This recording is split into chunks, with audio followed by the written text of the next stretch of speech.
প্রথমেই সবাইকে ঈদের অগ্রিম শুভেচ্ছা জানিয়ে শুরু করছি।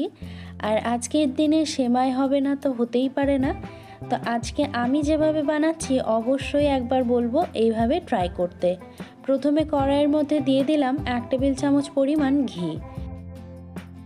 হ্যাপি আক্তার অ্যাকাউন্ট থেকে একটা দিদিভাই কমেন্ট করেছে, 36 করে বন্ধু হলাম, আশা করি পাশে থাকবেন আপুমণি। লাইক দিয়ে ভিডিওটা দেখে নিলাম, ভালোবাসা রইল আপু। অনেক ধন্যবাদ দিদিভাই এত সুন্দর কমেন্ট করার জন্য, আর অবশ্যই পাশে থাকবো। এবারে ঘিটাকে গরম করে নিয়ে আমি 1/4 কাপের মতন সিমুই দিয়ে এটাকে ভেজে তুলে নিচ্ছি। এবারে ওই একই কড়াইয়ের মধ্যে দিয়ে দিলাম আরও 1 টেবিল চামচ পরিমাণ ঘি। এবারেও ঘিটাকে একটু হালকা গরম করে নেব। ওর মধ্যে দিয়ে দিলাম 1 মুঠো পরিমাণ কাজু বাদাম, দিয়ে কাজু বাদামটাকে কিছুক্ষণের জন্য ভেজে নেব। তারপর ওর মধ্যে দিয়ে দেব 1 মুঠো পরিমাণ কিশমিশ। কিশমিশটা ফুলে ওঠা পর্যন্ত ভেজে নেব, আর কাজুটাতে যেন হালকা একটু লালচে রং ধরে। এবারে কাজু আর কিশমিশটা খুব ভালো মতন করে ভাজা হয়ে গেছে, এটাকে তুলে সাইডে সরিয়ে রাখবো। এবারে আর কোনো এক্সট্রা ঘি আমি এখানে অ্যাড করছি না।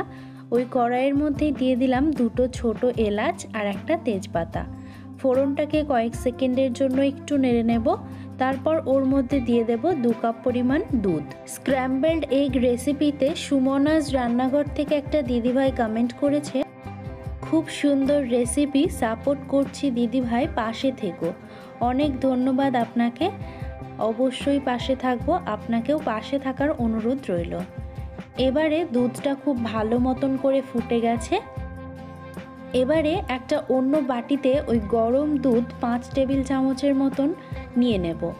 এখন ওই দুধের মধ্যে আরও আমি এখানে 3 টেবিল চামচ পরিমাণ গুঁড়ো দুধ অ্যাড করছি। খুব ভালো করে মিশিয়ে নেব একটা চামচ দিয়ে। বিথিস কুকিং থেকে একটা দিদিভাই কমেন্ট করেছে, দারুণ রেসিপি স্ক্র্যাম্বলড এগ স্যান্ডউইচে। অনেক ধন্যবাদ দিদিভাই। দুধটাকে খুব ভালো মতন করে ফুটিয়ে নিয়ে ওর মধ্যে এবার ভেজে রাখা সিমাইগুলো দিয়ে দিলাম। খুব ভালো করে একবার নাড়াচাড়া করে নেব। সিমাইগুলো সেদ্ধ হওয়ার জন্য কিছুক্ষণের জন্য আমরা এটাকে ফুটিয়ে নেব।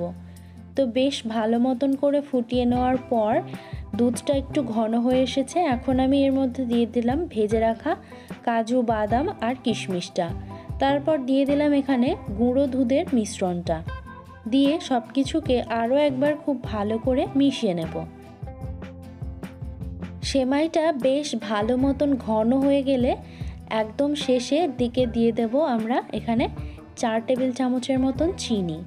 চিনিটা অ্যাড করে এবার স্বাদ মতো নুন দিয়ে দিচ্ছি। এখানে আমি 1/4 চা চামচ নুন অ্যাড করছি, দিয়ে খুব ভালো করে একবার মিশিয়ে নেব।